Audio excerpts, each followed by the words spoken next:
इरादे हों मजबूत तो मंजिलें आसान होती हैं। जी हाँ, हमारे इरादे ही हमें हमारे सपनों तक लेकर जा सकते हैं।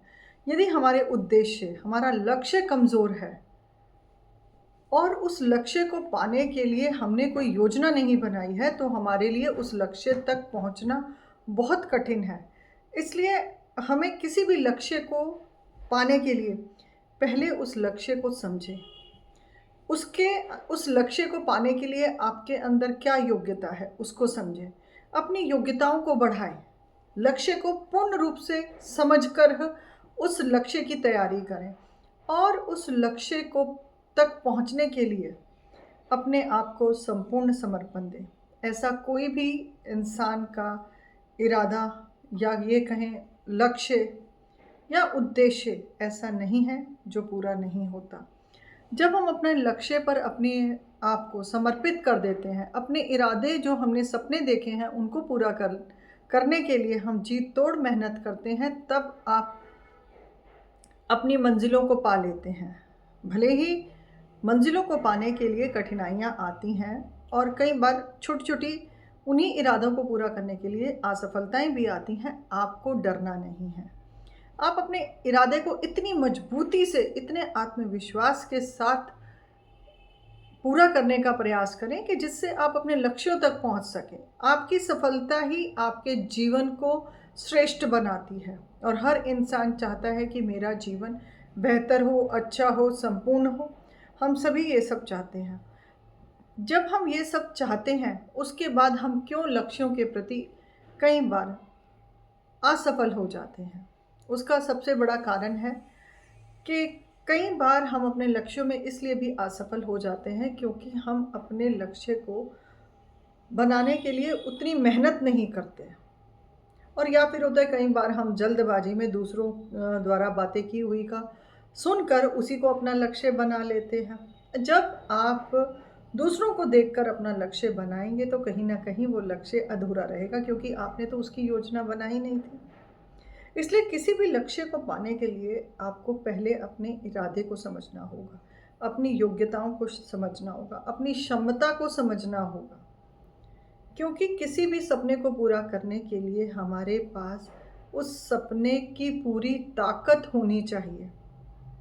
और कहा भी गया है ना कि जब किसी भी चीज़ को शिद्दत से चाहें तो आपको खुदा भी उस चीज़ में मदद करता है। जी हाँ, ईश्वर भी आपको मदद करता है। तो आपको ये समझना है कि मुझे अपने इरादों पर कैसे चलना है। उसके लिए समर्पण आपको कितना है, यानी कि आपको पूर्ण रूप से समर्पण यदि दिया जाए अपने लक्ष्य की ओर, तब आप अपने लक्ष्य को पा सकते हैं।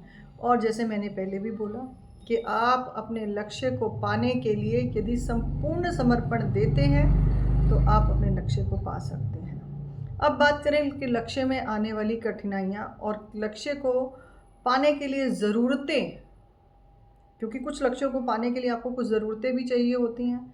अब सबसे पहले आपने जो लक्ष्य निश्चित किया, उस लक्ष्य को लिखें। उस लक्ष्य में आपको किन किन चीज़ों की ज़रूरत है? सबसे पहले धैर्य, आपके अंदर एक धैर्य होना चाहिए। दूसरा योग्यता, आपके पास वो संपूर्ण योग्यता होनी चाहिए जिस लक्ष्य को आप पूरा करना चाहते हैं। तीसरा आत्मसमर्पण, यदि आपने उस लक्ष्य को ठान लिया है तो उसके लिए अब आपको समर्पित होना पड़ेगा। फिर थोड़े समय के लिए आपको अपनी ज़िंदगी को भुलाना होगा।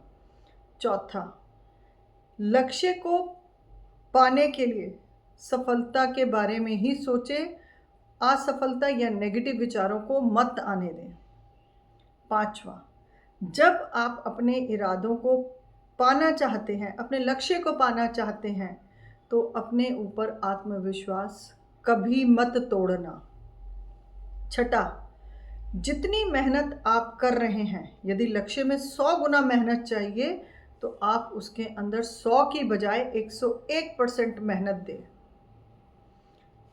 छठा, जब आप मेहनत कर रहे हैं और लक्ष्य के प्रति आपका धैर्य है तो आप अपने लक्ष्य को प्राप्त कर सकते हैं। लक्ष्य के प्रति हमेशा सातवां आशावादी रहे, निराश कभी नहीं होना। छोटी छोटी अगर निराशाएं या कभी कभी कोई चीज़ नहीं बन पा रही तो उससे घबराना नहीं है, निराशावादी नहीं बनना, आशावादी रहना है। 8वां, जब तक लक्ष्य को प्राप्त ना कर लें तब तक उसको छोड़े नहीं, बीच में ना छोड़ें, क्योंकि आप पूरी तैयारी कर चुके हैं। अगर एक बार आप असफल हैं तो उसकी कमियों को ढूंढ लें कि क्या कमियां हुई कि जिसकी वजह से आप असफल हुए। 9वां, अपने ऊपर और अपने किए हुए काम के ऊपर भरोसा रखें। तीसरा, अगर आपको अपने लक्ष्य को प्राप्त करने के लिए 1 रुपया खर्च करना है तो आप वहाँ 2 रुपये खर्च करने जितनी एनर्जी लगाएं। जैसे मैंने बोला कि 100% चाहिए तो 101% आपको डेडिकेट होना पड़ेगा अपने लक्ष्य के लिए। जब आप इस तरह से तैयारी करते हैं तब आप देखेंगे कि आप अपने लक्ष्यों तक आसानी से पहुंच सकते हैं, और अपने सपने जब पूरे होते हैं तो उसका भी आनंद अलग ही होता है। और यही मुकाम हर इंसान को पाना भी चाहिए। पर अपने लक्ष्य को, अपने इरादों को इतना मजबूत रखें कि आप सफल हो सकें। असफलता नाम की कोई चीज़ ही नहीं है। जहाँ हमसे गलती होती है वहीं हम असफल हो जाते हैं। इसलिए मन के अंदर धैर्य रखें और यह धैर्य ही आपको विजय दिलाएगा। बेसब्री ना करें, धैर्य रखें और समय पर अपने काम को तुरंत करें, समय की कद्र करें। तो यह सब छोटे छोटे कारण हैं जो आपको सफल होने के लिए और आपके लक्ष्य तक पहुंचने में मददगार सिद्ध होंगे। और जब आप किसी लक्ष्य पे काम करते हैं, जैसे आप होते हैं, तो आपको पता है जब कोई लक्ष्य पाना है तो आपको अपने व्यवहार को, अपने सारे लाइफस्टाइल को बदलना होगा। पूर्ण आत्मसमर्पण का मतलब ही यह है कि सिर्फ लक्ष्य के बारे में ही सोचना, ना दाएं सोचना ना बाएं सोचना। सिर्फ सोचना है तो सिर्फ आपको अपने लक्ष्य को कैसे पाना है। अगर आप इसी तरह से सोचते हैं तो ईश्वर आपको स्वयं सफलता देते हैं। इसी के साथ आप सपने देखें, अपने इरादे बनाएं और उन इरादों में सफल हों, और एक अच्छा सा कमेंट करके और शेयर करके मुझे ये सहयोग दें कि मैं आपके लिए बेहतर से बेहतर चीज़ें लेकर आऊँ, कि जिससे आप अपने जीवन का अच्छा निर्माण कर सकें और अपने जीवन को बेहतर बना सकें। शुक्रिया।